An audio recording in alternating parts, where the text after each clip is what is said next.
If you've ever tried cooking lentils and ended up with something bland, mushy, or just not great, this video is for you. Today I'm walking you through how we cook lentils for our 30-day bean challenge. This is a simple, repeatable method that gives you tender, flavorful lentils you can use all week.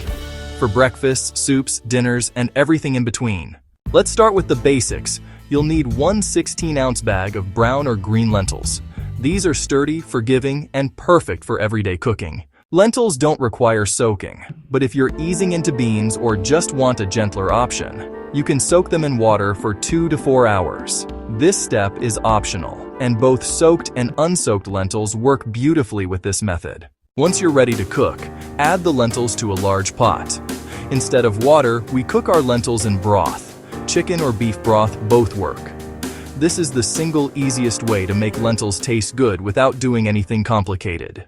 Pour in enough broth to cover the lentils by about 3 inches. If you'd like, add a bay leaf or rosemary for subtle flavor. That's it. Bring the pot to a gentle boil, then reduce the heat and let the lentils simmer uncovered.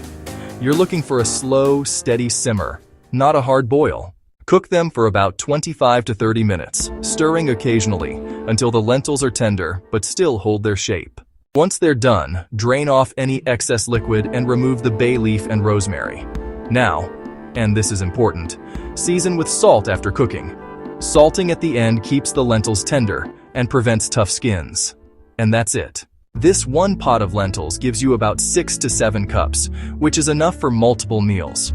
We use them for meatballs and lentils, simple breakfast bowls with eggs, soups, and quick skillet meals throughout the week. This method keeps lentils neutral but flavorful, so they fit into whatever you're cooking next.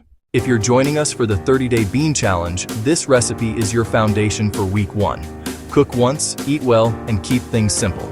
Thanks for watching, and I'll see you in the next video.